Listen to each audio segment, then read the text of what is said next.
Ora, olá, bom dia a todos. Trago agora aqui mais uma pequena reflexão que me pediram para a disciplina de liberdade cívico-política. Em relação ao tema que eu vou falar aqui um pouco, muito resumidamente, acerca dele, vou falar num sentido de memória da questão da Segunda Guerra Mundial. Como sabem, a semana passada foram comemorados os 75 anos do fim desse conflito, que foi um dos conflitos, se não o conflito mais devastador que o mundo sofreu durante todo o século XX. Pelo número de mortes de soldados, de civis, pelo número de destruição de edifícios e de estruturas que foram feitos, que basicamente puseram a Europa de joelhos, na essência, e que uma parte da Europa, como consequência dessa guerra, acabou por passar mais quase 40 anos sob domínio de um outro tipo de ditadura de esquerda, neste caso da União Soviética, mas o caso da Europa Ocidental e da Europa Central, tirando também, obviamente, os casos de Portugal e de Espanha, que acabaram por ser casos excepcionais, no sentido da manutenção dessa velha ideia que vinha antes da guerra. O resto da Europa teve uma destruição elevadíssima, e não fosse por aquilo que depois houve um general norte-americano que criou o chamado Plano Marshall, no sentido de ajudar à recuperação económica da Europa, obviamente tendo em vista os próprios Estados Unidos, porque basicamente o grande mercado das produções americanas era precisamente o mercado europeu. Se não havia um mercado europeu para as empresas norte-americanas exportarem, a própria economia americana iria sofrer profundamente devido a essa circunstância, como é óbvio. Mas mesmo assim, tirando esse lado menos altruísta norte-americano, de facto o Plano Marshall acabou por ajudar à reconstrução da Europa e à manutenção de um sistema democrático, pelo qual centenas de milhares de soldados e guerrilheiros ingleses, franceses, belgas, holandeses, luxemburgueses, espanhóis, portugueses, italianos, polacos, outros, tinham lutado durante a Segunda Guerra Mundial para evitar que a visão de raça de um mundo hierarquizado por raças, à cabeça a raça ariana, e em que todas as outras raças eram raças ou de segunda categoria ou basicamente raças inferiores que eram dignas de serem ou usadas como escravos ou forçadas a trabalhar até à morte ou simplesmente exterminadas, como foi o caso tanto dos judeus como dos romanos e outros. Dos romanos não, perdão, dos ciganos. Estava aqui o termo Roma. Mas essa visão, que era uma das visões que se confrontou na Segunda Guerra Mundial com a nossa visão da democracia ocidental, como é óbvio, foi a base, o centro desse conflito. Felizmente, a grandes penas e com grandes custos, venceu, pelo menos em boa parte da Europa, o conceito da democracia ocidental, e depois também, como consequência da Segunda Guerra Mundial, tivemos o aparecimento da ONU e mais tarde também das várias comunidades europeias que se foram criando nos anos 50 e que depois acabaram todas por evoluir para aquilo que nós hoje em dia conhecemos como a União Europeia. Mas falo nisto não só para relembrar o dia da vitória na Europa. Não nos podemos esquecer tão bem que a guerra, ou a Segunda Guerra Mundial, só terminou em setembro, com a rendição formal do Império do Japão, que combatia também no Pacífico contra as tropas americanas, chinesas, inglesas, australianas, neozelandesas, etc., que estavam nesses territórios, porque eram colónias ou faziam parte da Commonwealth. Mas no caso europeu, a questão é mesmo a derrota da ideologia nazi, e até do próprio conceito do fascismo, mas principalmente do conceito ou do mundo, ou da visão do mundo que os nazis tinham para a humanidade futura.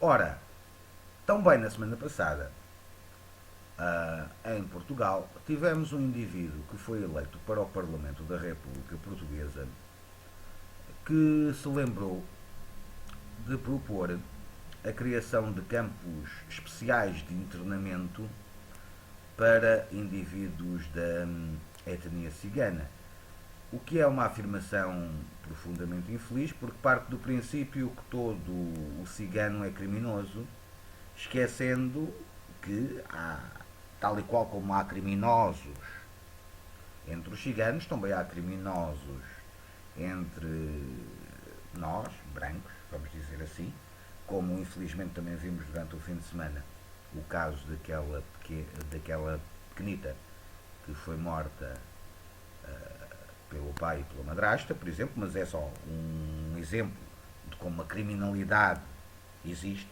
ou indivíduos de raça ou etnia negra ou africana e asiática, exatamente igual. Ou seja, há criminosos em todos os povos e em todas as etnias ou raças, tal e qual como há cidadãos desses povos que são cidadãos trabalhadores, que têm as suas profissões e que procuram ganhar a vida de uma forma honesta.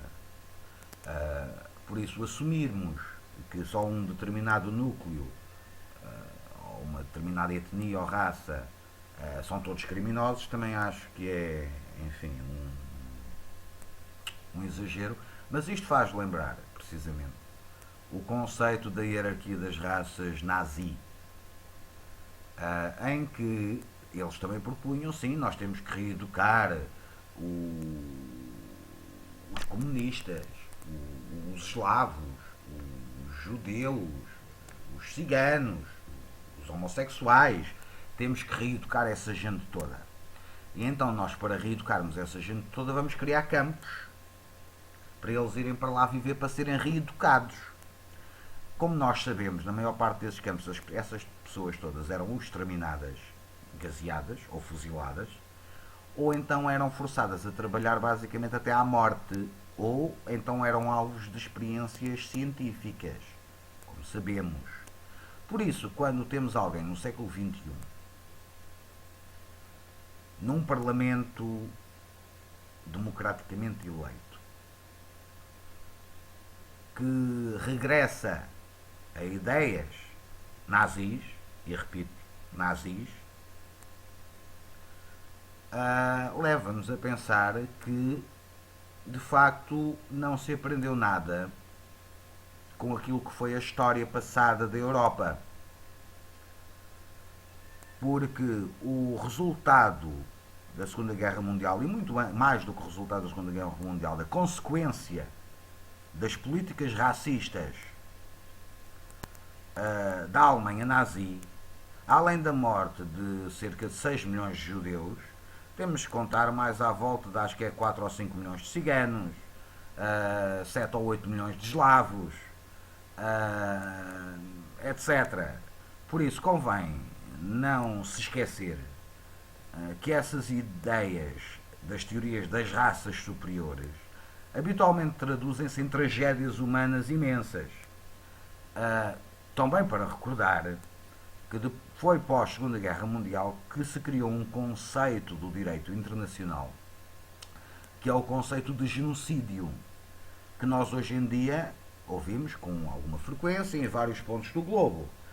Ouvimos no caso europeu nos anos 90 na questão da Bósnia, ouvimos sobre as questões na República Centro-Africana,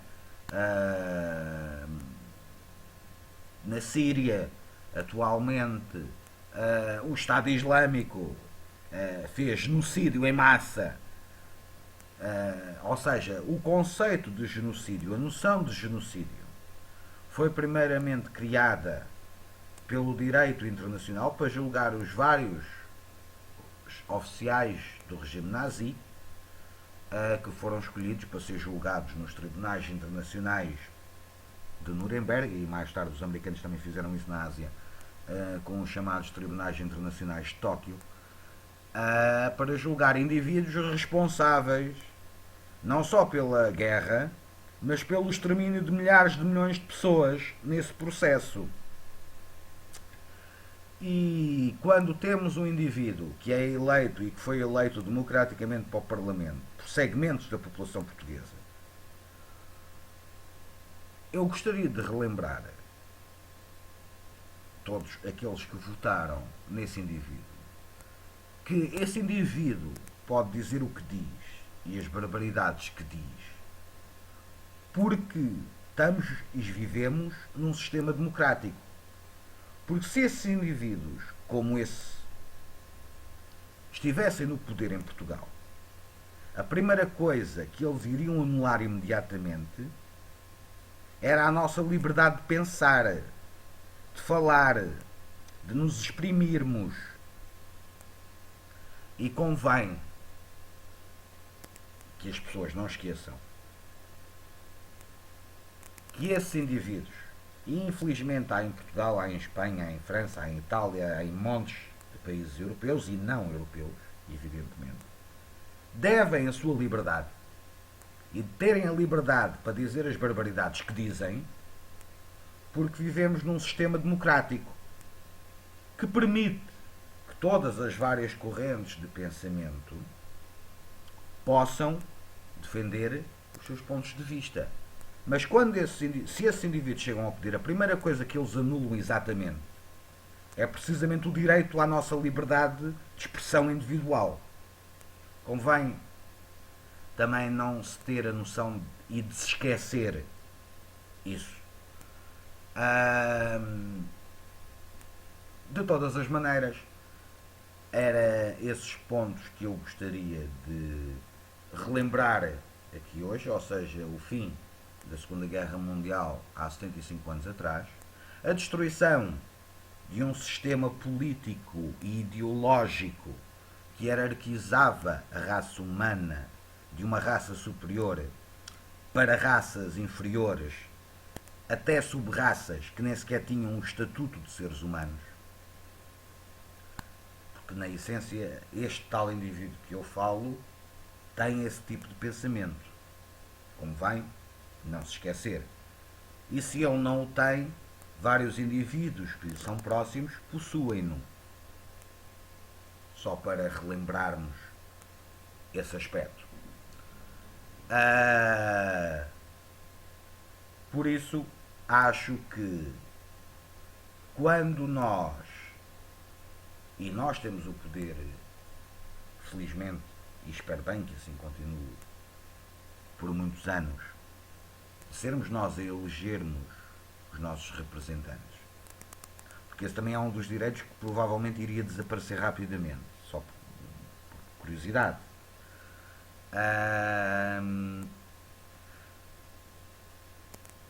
Convém, quando nós votamos, termos bem consciência em quem votamos ou em que programas nós votamos.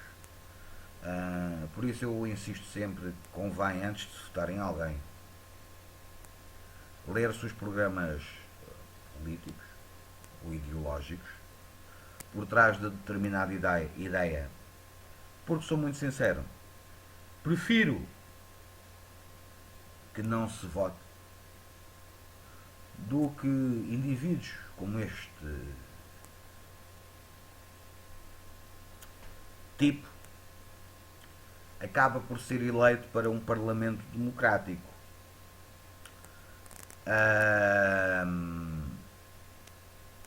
E conhecendo a história e as consequências ideológicas, materiais, humanas desse tipo de pensamento ou desse tipo de ideologia, não posso deixar de ser uma pessoa que fica evidentemente preocupada quando vejo, pelo menos de há uma década para cá, por toda essa Europa e não só, esse tipo de corrente política ou ideológica a tornar-se normal. Porque as pessoas não têm noção das consequências que esse tipo de pensamento e que esse tipo de correntes político-ideológicas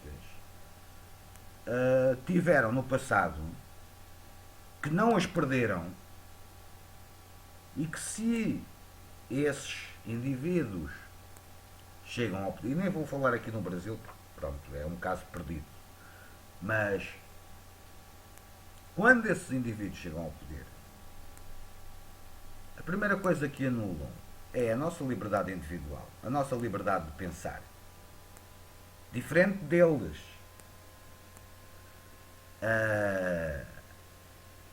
Enquanto que num sistema democrático, mesmo essas barbaridades podem ser ditas, podem ser defendidas. E nós damos o direito a esses indivíduos de as defenderem. E respeitamos essa opinião. Não quer dizer que concordemos. São coisas diferentes. O respeitar determinada ideia, o aceitarmos ou defendermos determinada ideia.